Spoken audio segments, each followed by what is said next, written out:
सबसे पहले आप सभी लोगों को मेरी ओर से झारखंडी जोहार, जोहार, जोहार। धन्यवाद। आज यहां राबोरन संताड़ हपन को गो बाबा बोया मिश्रा मजियाड़ाम गुड़ित नाके आपे को अडी सरहाव। आज असम के इस तिनसुखिया डिस्ट्रिक्ट के इस मैदान में ऑल असम आदिवासी स्टूडेंट एसोसिएशन की तरफ से आयोजित इस महासभा में हमारे साथ आए हुए हमारे सहयोगी मंत्री, सांसद, विधायकगण, यहाँ आशा के रिजन जी, देवेन जी और अन्य सभी एसोसिएशन के सभी हमारे सम्मानित सदस्यगण, आप सभी लोगों का मैं बहुत बहुत शुक्रिया, आभार प्रकट करता हूं। और विशेषकर आप यहाँ जो सामने बैठे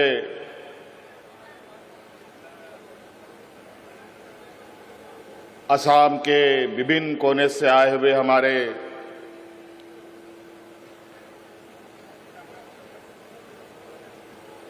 आदिवासी भाइयों, माताएं बहनें भी हैं, नौजवान भी हैं, छोटे छोटे बच्चे भी हैं, आप सभी का भी मैं हार्दिक अभिनंदन करता हूं।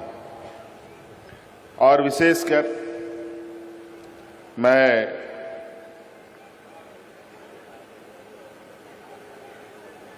आपके बीच एक फायर ब्रांड नेता जो आपके अगुवा रहे,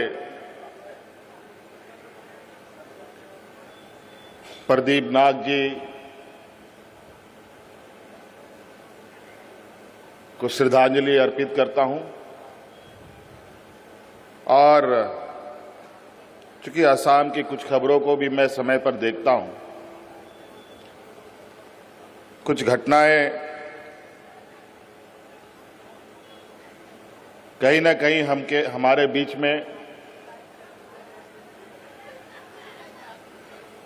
या हमारे दिल के अंदर कई संवेदनाएं जगा के जाता है। आपके असम के ही जुबिन गर्ग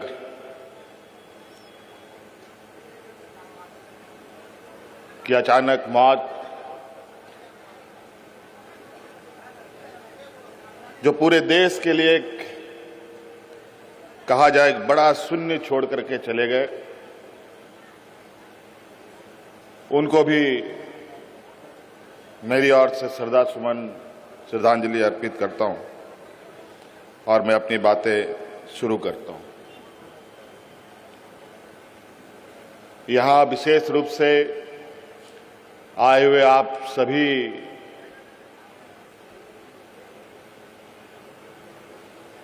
जो बरसों से 100-150 साल से रह रहे हमारे झारखंड के मूलवासियों,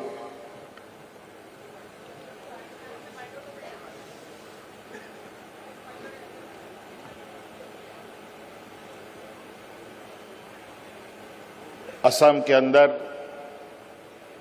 विशेष रूप से आज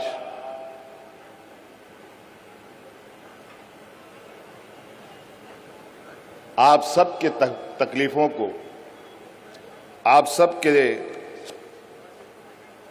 ऊपर हो रहे अत्याचारों के और आपके व्यथाओं को सुनने के लिए हम यहां आए हैं। हम लोग झारखंड से आते हैं और कहीं ना कहीं झारखंड का जुड़ाव भी आप लोगों का बहुत पुराना रहा है।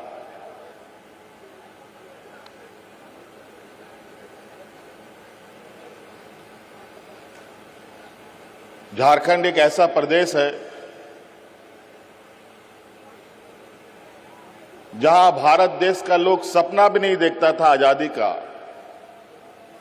उस समय से हमारे पूर्वज अंग्रेजों के साथ संघर्ष करते थे। भगवान बिरसा मुंडा, सिद्धू कान्हू, तिलका मांझी, अनेक लोग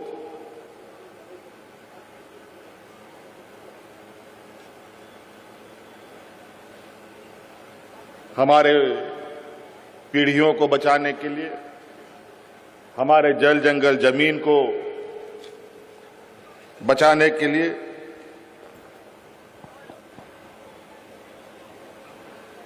अपना बलिदान दिया। आखिर ऐसा क्यों?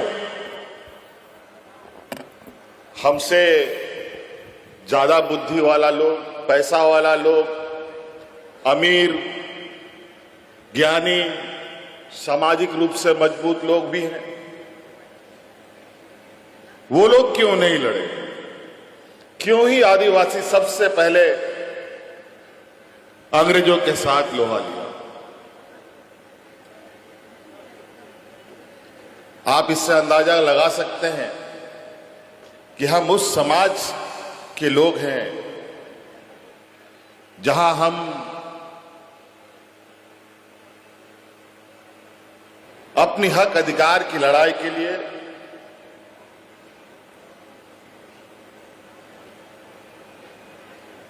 हमेशा संघर्ष किया है। आदिवासी, दलित, पिछड़ा, ये ऐसे शब्द हैं जो समाज के सबसे कमजोर और सबसे निचले पायदान में रहने वाले लोगों का। ऐसे क्या परिस्थिति आ गई जो यहां का मूल वासिंदा आज अलग अलग कोने में बिखर कर कई जगहों पर हास्य की स्थिति पर है।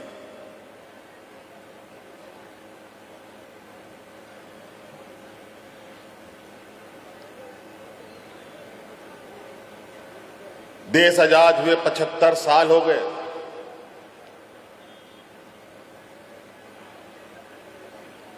कई नीतियां बनी, कानून बने, संविधान में हमें रक्षा कवच मिला। उसके बावजूद आज हम कहां हैं?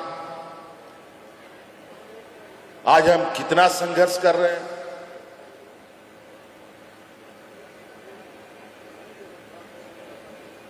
ये आप बहुत बेहतर तरीके से जानते हैं।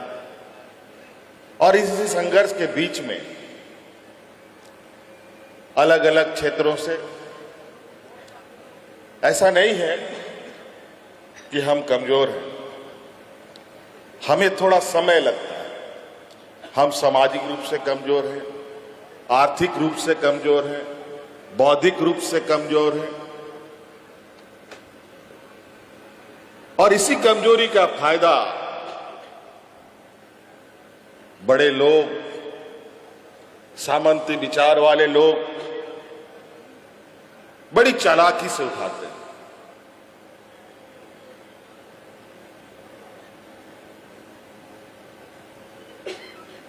आदरणीय दिसोमगुरु शिबू सोरेन जी आज हमारे बीच में नहीं है। जब उन्होंने अलग राज्य की परिकल्पना की तो बाजार का लोग हंसता था कि आदिवासी लोग राज बनाएगा, ये लोग तो हड़िया दारू पी करके पेड़ के नीचे पड़ा रहे। आज सच्चाई पूरे देश के सामने है। 2000 ईस्वी में अलग राज बन गया। ये बात सही है। उस समय यही नारा लगता था झारखंड में, कैसे लेंगे झारखंड, लड़ के लेंगे झारखंड। आदो बाबोन बतावा झारखंड बुन हथावा। ना मोबाइल, ना गाड़ी, ना मोटर, उसके बावजूद झारखंड के लोग झारखंड के लिए, झारखंड के जल जंगल जमीन के लिए चींटियों की तरह एकजुट हो जाते थे। राज अलग हुआ तो फिर मजाक का पात्र बना। आदिवासी समाज, अरे चलो राज तो बन गया, लेकिन राज पर तो राज हम ही लोग कर सकता है, ये आदिवासी लोग थोड़ी कर सकता है।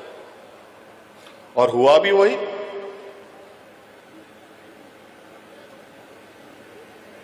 हम लोगों को तो राज लेना था। हमारे अग्रणी नेताओं ने सोचा कि राज अलग होगा, झारखंड के आदिवासियों का, वहां के मूलवासियों का विकास होगा।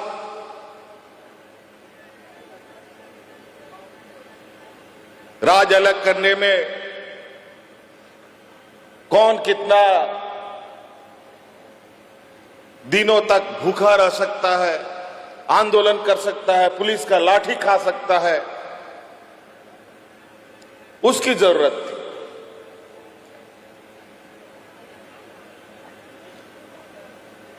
और नतीजा ये हुआ कि हम सब लोगों का विधायक कम और हमारे विरोधियों का विधायक लोग ज्यादा बन गया, और लगातार वो लोग सत्ता में रहा।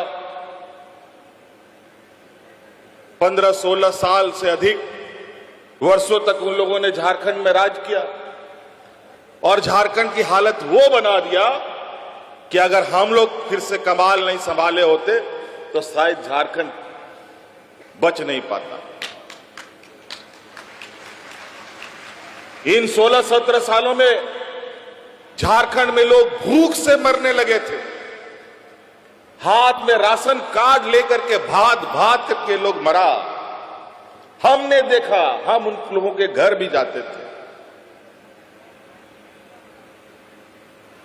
आदरणीय गुरुजी उसमें बुजुर्ग हो रहे थे। फिर हम लोगों ने कमान संभाला। नहीं, ऐसा नहीं हो सकता, इतना हमारा पूर्वजों का जो बलिदान है, जो उनका खून बहा है, इतने महिलाओं का मांग का सिंदूर उजड़ा है, इतना नौजवान अनाथ हो गया है, इनका बलिदान को ऐसे नहीं जाने दिया जाएगा। हम लोगों ने कमर कसा, पूरे राज्य में संघर्ष यात्रा निकाली।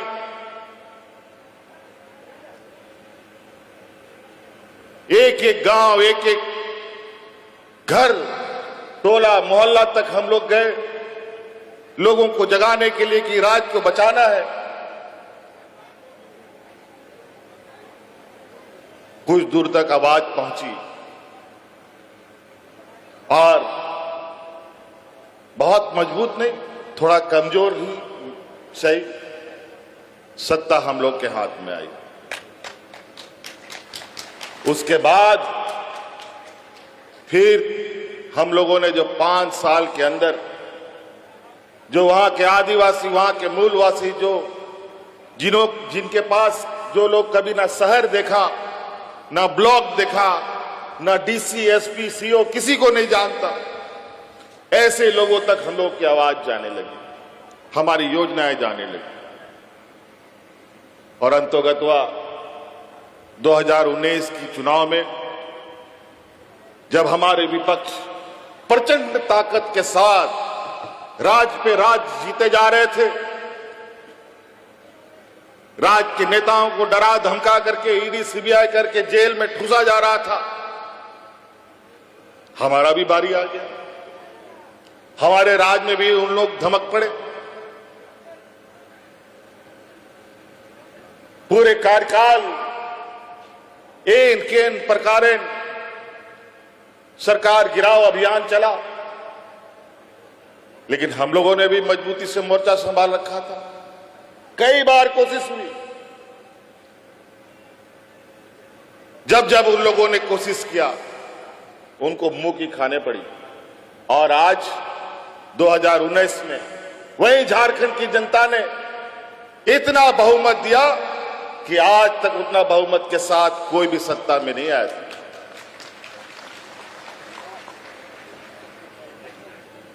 क्योंकि उनको पता है कि उनका दुख दर्द अगर कोई समझ सकता है तो हमारा ये समाज जब बीच का ही आदमी समझ सकता है। जो उनके तकलीफों को देखा हो, समझा हो, झेला हो।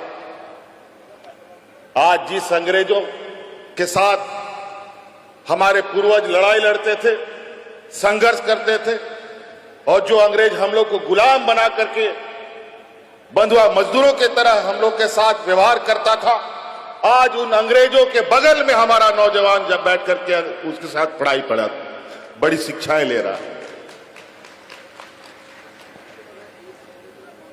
कभी ऐसा भी था और आज भी ये दंश है, हम अपने ही देश के अंदर ज्यादा जुल्म देखते हैं। आज भारत देश में हम लोग हैं, लेकिन ये असम में, असम की स्थिति देखिए। भारत देश में रहते हुए हमारे यहां के आदिवासी अपना हक अधिकार, अपना मान्यता के लिए संघर्ष कर रहा है।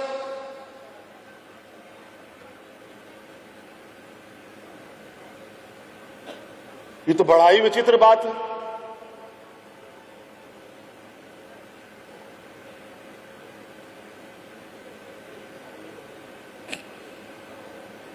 ये ऐसी विडंबना शायद बड़ा ही दुर्भाग्य है कि आज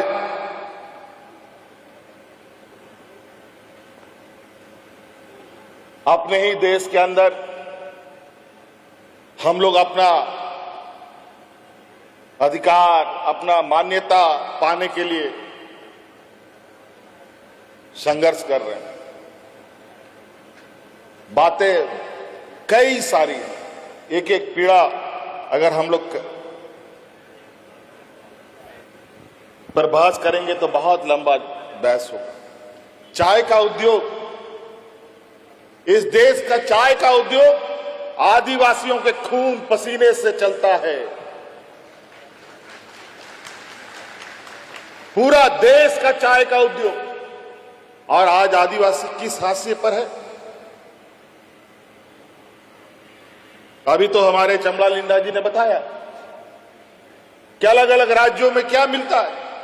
आज आपको न्यूनतम मजदूरी भी उपलब्ध नहीं है।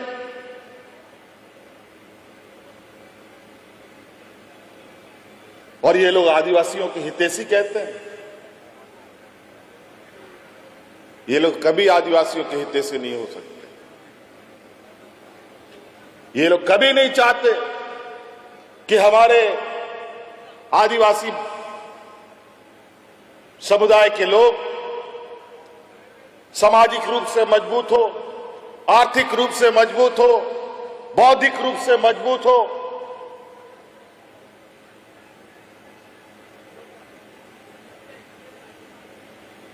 अगर हम बौद्धिक रूप से, आर्थिक रूप से बौद्धिक मजबूत होने लग गए तो हम अपनी हक अधिकार की बात करेंगे, हम अपने जल जंगल जमीन की बात करेंगे, हम उनसे बहस करेंगे।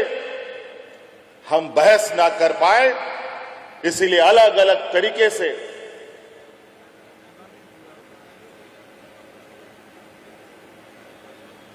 हम पर ये लोग जुल्म करने पर लगे रहते हैं। अगर यहां का आदिवासी, देश का आदिवासी, दलित, पिछड़ा पड़ गया, आर्थिक रूप से मजबूत हो गया, बौद्धिक रूप से, आज बाबा भीमराव अंबेडकर जी को इतना बड़ा विद्वान होने के बावजूद इन सामंती विचारों वालों ने उनको नीचा दिखाने का कोई कसर नहीं छोड़ा।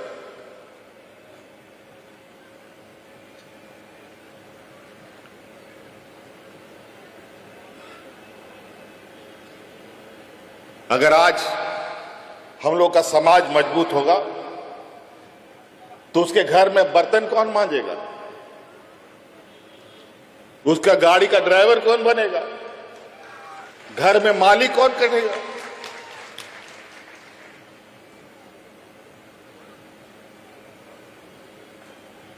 ये लोग इतने गरीब गुरुआ के प्रति, आदिवासी दलित पिछड़ों के प्रति इतना जहर इनके अंदर है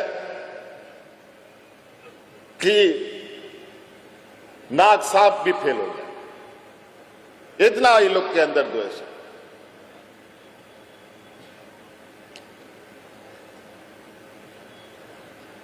और अपने राजनीतिक लक्ष्य को साधने के लिए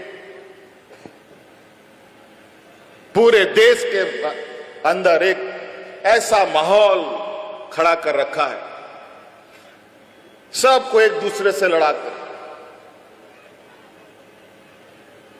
और अभी तो चुनाव है, अभी बंगला और मुसलमानों के पीछे पड़ा।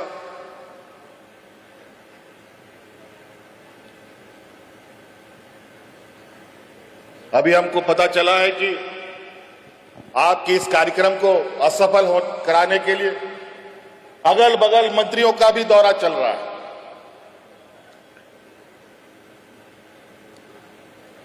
लेकिन हम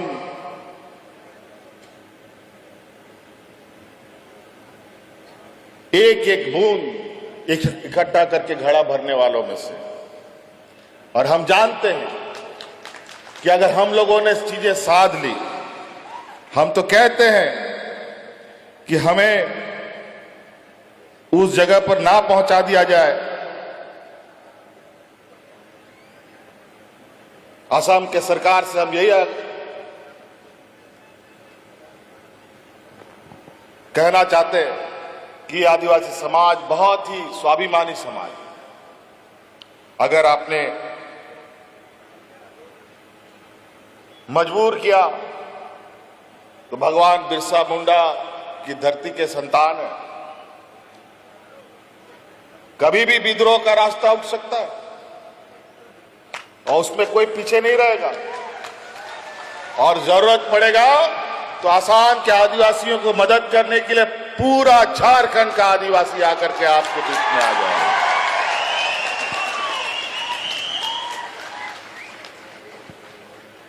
कई सारी चीजें हैं जो आज आपको लेकर कहीं ना कहीं जो बरसों से हो आ रही यहां पर व्यवस्था,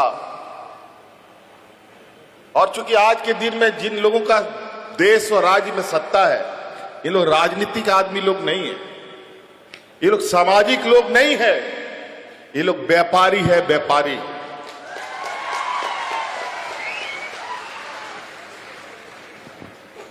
एक बहुत बड़ा विद्वान व्यक्ति था, चाणक्य, नाम सुने हैं ना? चाणक्य कहते थे कि जिस देश का राजा व्यापारी, उस देश का प्रजा भिखारी बने।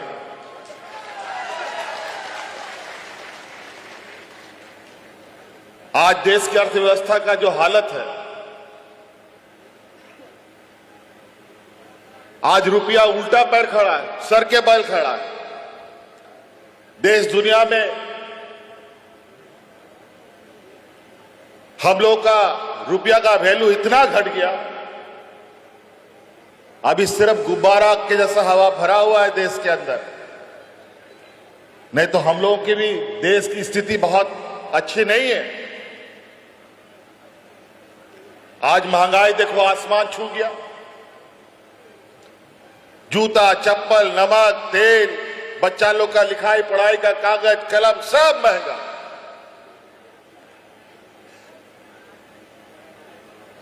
महंगाई कम करने के नाम पर ये लोग सत्ता में आए थे, लेकिन कम क्या करेंगे? महंगाई आसमान बेलगाम घोड़े की तरह चल रहा है। याद कीजिए वो दिन, ये लोग सत्ता में कितना झूठ बोल के आया। सबके खाता में 15 लाख आएगा, आया क्या? बल्कि जितना घर में पैसा था नोटबंदी करके सब निकाल के लेके चला गया। इसको कहते हैं आर्थिक मार। और आर्थिक किसी भी घर का रीढ़ का हड्डी होता है। किसी भी आदमी का अगर रीढ़ का हड्डी निकाल दीजिए तो खड़ा नहीं हो पाएगा, गिर जाएगा धड़ाम से। यही नोटबंदी, जीएसटी, महंगाई उसी का कारण है कि आपके जेब में 1 रुपया भी ना बचे। और ऐसे ऐसे कानून बनाते हैं जिस कानून के माध्यम से आपको पता भी नहीं चलता है कि आपका पैसा कहां से कहां चला गया। गरीब गुरुआ के लिए तो खैर फर्क ही क्या पड़ता, उसको तो रोज कमाना है, रोज खाना है। अगर वो एक दिन मेहनत नहीं करेगा तो उसका घर का चूल्हा नहीं जलेगा।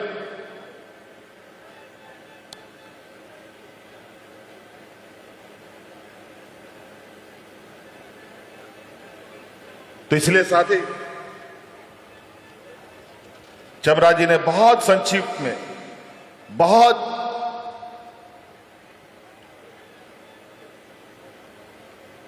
बड़ी बड़ी बातें की। हम लोगों का एकजुटता ही हमारी ताकत है और इस देश का भी ताकत यही था। अलग अलग समाज, अलग अलग रंग भेद का लोग इस देश में रहता है, हिंदू, मुस्लिम, सिख, ईसाई, सब लोग एक साथ रहता था। और यही ताकत के बदौलत भारत देश एक अलग पहचान रखता था। दुनिया इस ताकत का लोहा मानता था। लेकिन आज वर्तमान व्यापारियों ने हिंदू, मुस्लिम, सिख, ईसाई सबको अलग अलग कर रखा। जात धर्म का लड़ाई तो उसका पेटेंट फार्मूला है। आज के दिन में घर भाई भाई में लड़वाता है, आदिवासी को आदिवासी से लड़वाएगा, हिंदू को हिंदू से लड़वाएगा। अभी यूपीएससी वाला घटना आप सुन रहे होंगे सोशल मीडिया में।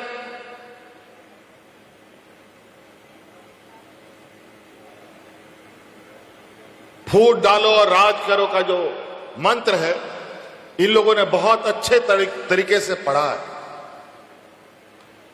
और इस मंत्र का काट एक ही है कि हमें एकजुट रहना होगा। कोई उपाय नहीं है और एक ही रास्ता चलना होगा। दुनिया भर लोग आएंगे रास्ता दिखाने के लिए, दुनिया भर का मंच सजेगा, दुनिया भर का नेता आएगा। कई लोग आपको बहुत लच्छेदार भाषण सुनाएंगे। हम लोग लच्छेदार भाषण वाले लोग नहीं हैं। हम लोग ऐसे लोगों के सिपाही हैं और ऐसे राह दिखाने वाले लोगों के सिपाही हैं जिस राह का मंजिल है, ठहराव है और सुरक्षा है। नहीं तो कई ऐसे राह दिखाने वाले लोग मिलेंगे जिसका कोई मंजिल नहीं, कोई सुरक्षा नहीं, कहां आप गुम हो जाइएगा पता नहीं।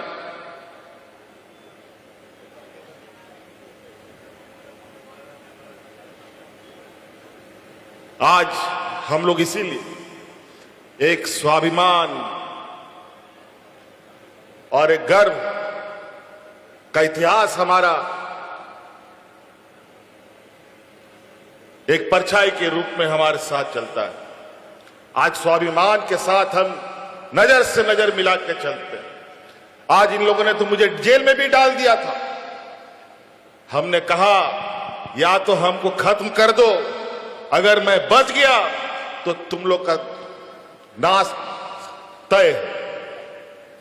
और नतीजा ही हुआ, सत्ता फिर उनको बाहर कर। और आज आपका ये नौजवान भाई, बेटा, दोस्त, जो भी आप कह लें, दुनिया का इतिहास है, पहली बार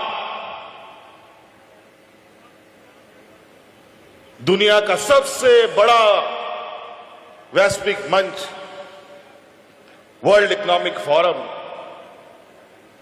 जो स्विट्जरलैंड में हुआ, इस दुनिया का इतिहास में पहली बार एक नौजवान आदिवासी ने वहां अपना प्रतिनिधित्व किया।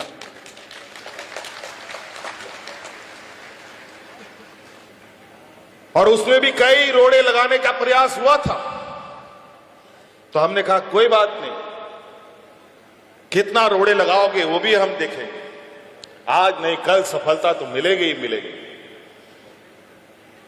कई रोड़े लगे, कई पिछला हमको 5 साल तक तो देश से निकलने का कानूनी मनाही था।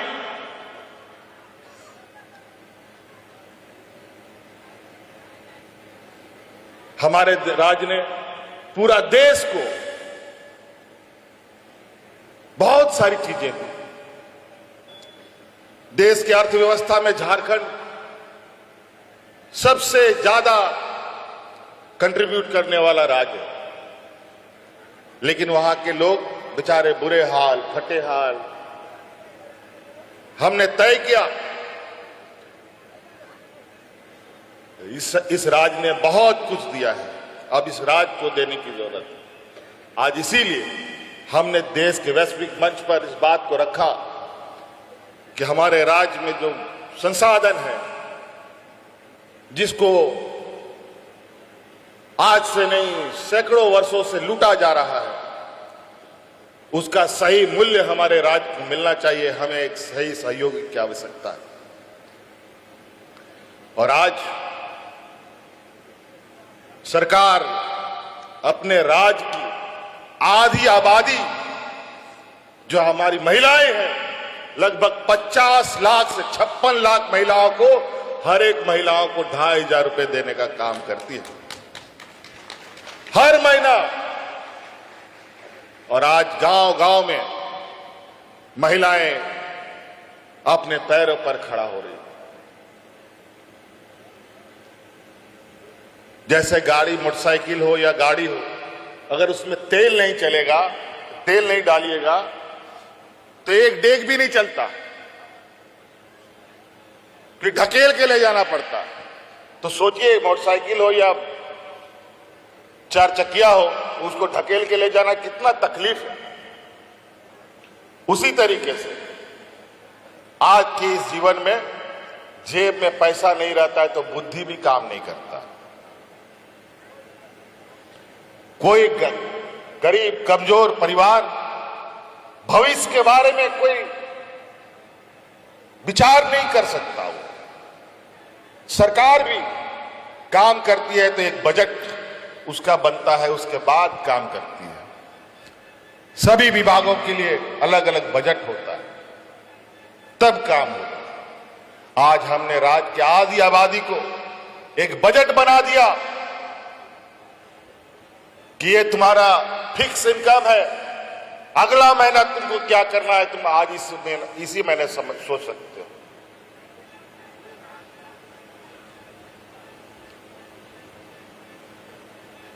और आज हमारे इस योजना का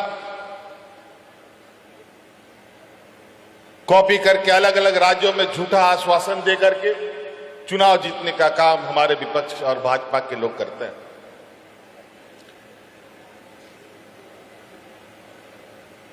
और कहीं कहीं तो चुनाव के लिए, ठीक चुनाव के पहले कुछ पैसे महिलाओं को दी जाती है और जैसे चुनाव जीता जाता है तो योजना भी बंद।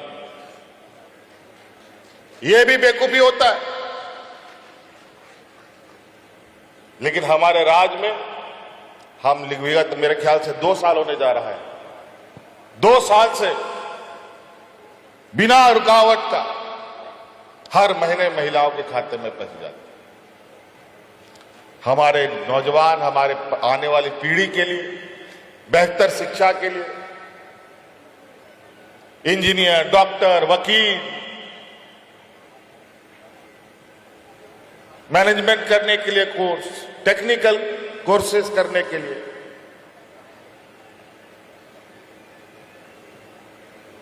सरकार ने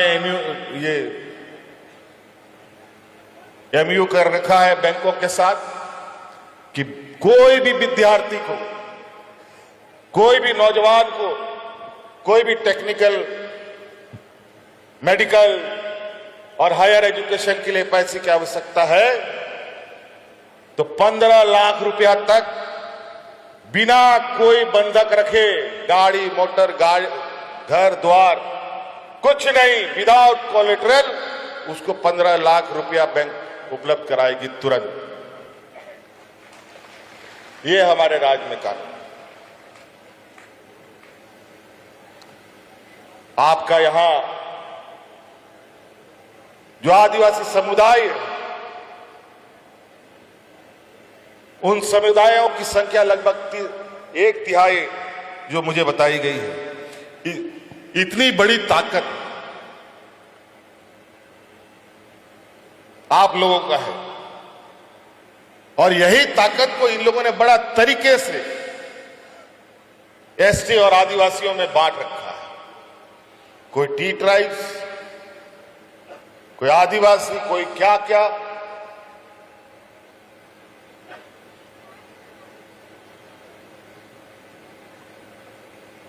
तो ये लोग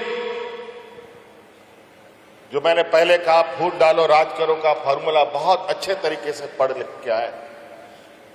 आप ही के बीच में से लोगों को आपके विरोध में खड़ा कर देगा पैसा देके, क्योंकि पैसा जो ना कराए। पैसा एक ऐसा चीज है जो अच्छे अच्छे लोगों का मस्तिष्क हिला देता है, एजेंट बनाएगा लोगों को और हमारे समाज के बीच में लोगों को बिखेरने का काम करेगा। आज हमें मौका मिला आपके बीच में आने का और हम कोशिश करेंगे जो आप लोगों की व्यथा है, जो आप लोगों की तकलीफ है, इस तकलीफ को खत्म करने के लिए थोड़ा जद्दोजहद करने की आवश्यकता है। और ऐसा नहीं है किसी समस्या का समाधान ना हो। हमने तो अपने पूर्वजों से, अपने पिताजी से यही सीखा, अगर आपने कोई भी कार्य ईमानदारी से करना प्रारंभ किया वो काम निश्चित होता है। यहां तो कई उदाहरण है, लोग अकेला व्यक्ति पहाड़ काट करके रास्ता बनाता है, अकेला व्यक्ति पत्थर तोड़ करके पानी निकालता है। कई देश में उदाहरण है। तो हम इतने बड़े समूह होकर के अपने हक अधिकार की लड़ाई को मंजिल तक नहीं पहुंचा पाएंगे, ऐसा कैसे हो सकता है? इसके लिए थोड़ा हमें काम करना पड़ेगा और सभी लोगों को और सभी लोगों तक पहुंचकर कैसे अपनी परिस्थिति को बदलें, इस पर हमको आगे बढ़ना पड़ेगा। आज इसलिए चमड़ा जी ने बहुत सटीक बात कही। इसी मूल मंत्र के साथ हम लोग आगे बढ़ें और मुझे लगता है कि अभी तो आपके यहां चुनाव भी है, आगे विधानसभा चुनाव है। कब उसका बिगुल फूंक जाएगा हमको तो नहीं पता है, ना आपको पता है, लेकिन जो सत्ता में बैठा है ना उसको पता है किस दिन बिगुल फूंकने वाला है। क्योंकि आज देश का सारा संवैधानिक संस्था इनके जेब में, इलेक्शन कमीशन से लेकर के ईडी, सीबीआई सब इनके जेब में। कई चुनावों को तो देखा आप लोगों ने किस तरीके से ये वोट चोरी करने का काम करते हैं।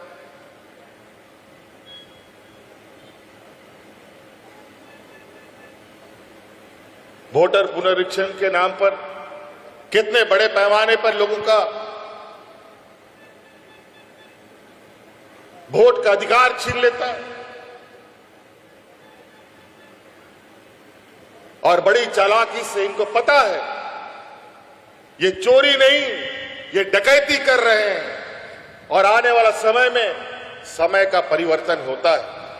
आने वाला समय में परिवर्तन हुआ तो जो पदाधिकारी उस समय रहा होगा उन पदाधिकारियों को जेल में जाने से कोई नहीं बचा सकता, और इसीलिए ये कानून बनाते हैं कि इन पदाधिकारियों को सजा ना हो।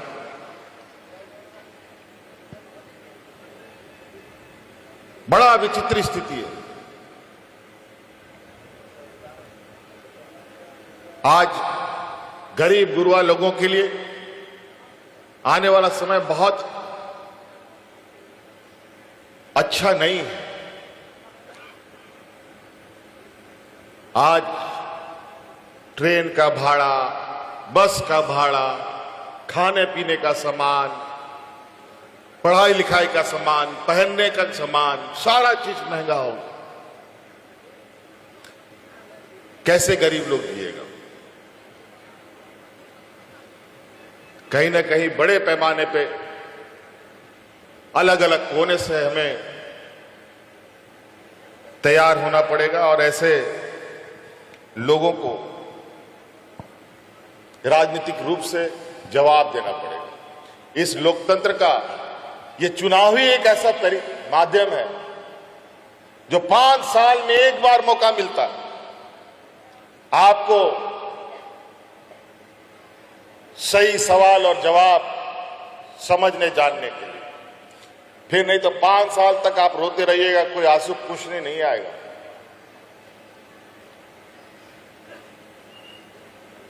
संविधान ने हर 5 साल में ये एक अधिकार हर एक गरीब गुरबा अमीर सबको दिया है, और एक एक वोट इतना महत्वपूर्ण होता है कि एक वोट से आदमी कुर्सी में भी बैठ जाता है, एक वोट नहीं आने से कुर्सी से हट भी जाता है, हार भी जाता है। इसीलिए ये ताकत हम लोग का अचूक ताकत है। अगर हम लोगों ने इस ताकत को एक गठरी बना करके एक साथ रख लिया तो देश का कोई भी ताकत आ जाए उस गठरी को तोड़ना असंभव हो जाता है। हम लोग तो स्कूल में पढ़ा है, एक लकड़ी को तुरंत तोड़ देता है लोग, लेकिन वही लकड़ी 50 ठो लकड़ी एक साथ बांध दो तो उसको तोड़ना बड़ा मुश्किल। इसीलिए साथियों, आज आपके बीच में हमको आने का मौका मिला और कई दिनों से ये हमारा भी एक विचार था कि हम असम गए, हमारे लोग अलग अलग कारणों से, सिर्फ असम के नहीं, उड़ीसा, छत्तीसगढ़, बंगाल, अलग अलग राज्यों से यहां पर लोग आए हुए हैं। ये लोग एक दिन नहीं कई वर्षों से यहां रह रहे हैं। एक बहुत बड़ा घटना आपको हम बताना चाहेंगे। जो सामंती विचार के जो लोग होते हैं वो हमेशा गरीब गुरबा का अस्तित्व खत्म करने में लगा रहता है। तो गरीब गुरबा कमजोर हम ही लोग हैं, आदिवासी, दलित, पिछड़ा लोग। एक घटना है जो ऑस्ट्रेलियाई लोग जो है, ऑस्ट्रेलिया का, ये लोग आदिवासी और अप्रवासी लोगों को जो वहां रेड इंडियन होता था अमेरिका में, उन सबको मरवा दिया। और ये सामंती विचार के भी लोग, हमारा खाना पीना बंद हो जाएगा तो ऐसे ही मर जाएगा सब आदमी, हड़िया दारू पी करके सब खत्म। लेकिन ऐसा नहीं है। आज कहीं ना कहीं आज मैं धन्यवाद देना चाहूंगा इस आशा समूह के सभी मान्य सदस्यों को कि इन लोगों ने बड़ी मेहनत करके संपर्क साधने का प्रयास भी किया। और आदरणीय दिसोमगुरु शिबू सोरेन जी के निधन में भी कई लोग यहाँ से श्रद्धांजलि देने आए। मैं उनका भी बहुत बहुत शुक्रिया अदा करूंगा कि आप सब लोग भी आए। और उसी समय से मेरा भी एक इच्छा था और मुझे अभी इन लोगों ने बताया कि आदरणीय गुरु जी भी यहाँ आप लोगों के इस संघर्ष में साथ देने के लिए आते थे। और आपको मैं ये भी याद दिलाऊंगा, हम भले पहुंचे या ना पहुंचे, इससे पहले मैं थोड़ी दिन के लिए सत्ता में था, जब यहाँ कुछ गांव वगैरह जलाए गए थे आदिवासियों का, मैंने अपने कैबिनेट मंत्री को यहाँ पर भेजा था, पूरा दल यहाँ भेजा कि उनका जाकर के हालचाल पता करो और जो मदद हो हम लोग करेंगे। खैर कोई बात नहीं, अब हम लोग एक दूसरे के संपर्क में है और निश्चित रूप से आपके इस संघर्ष में हम लोग बिल्कुल आपके साथ कदम से कदम मिलाएंगे और आज नहीं कल असम में भी झारखंड जैसा बेहतर सूरज उगेगा और आदिवासी समाज इतनी मजबूत आवाज के साथ यहां उभरेगा कि आने वाले समय में दूसरे वर्गों को यह समझना पड़ेगा और मजबूर होना पड़ेगा कि असम को आदिवासी को आगे साथ लिए बगैर असम को चलाना संभव नहीं। तो इसलिए हमें अभी वापस भी जाना है, कल और बहुत व्यस्त प्रोग्राम है। आप सब लोग, मेरे ख्याल से यहाँ 3-4 दिन से कार्यक्रम था, 3-4 दिन से आप लोगों का कार्यक्रम यहाँ चल रहा है और आशा करते हैं, उम्मीद करते हैं कि अगली बार जब यहाँ ये कार्यक्रम हो तो जो लोग आज घर में बच गए हैं वो भी आएंगे और इस आदिवासी समाज को और मजबूती प्रदान करने का काम करेगा। और इन्हीं बातों के साथ हम अपनी बातों को समाप्त करना चाहेंगे। आप सब लोगों का बहुत बहुत शुक्रिया, आभार, धन्यवाद। इन्हीं बातों के साथ पुनः आप सबको झारखंडी जोहार।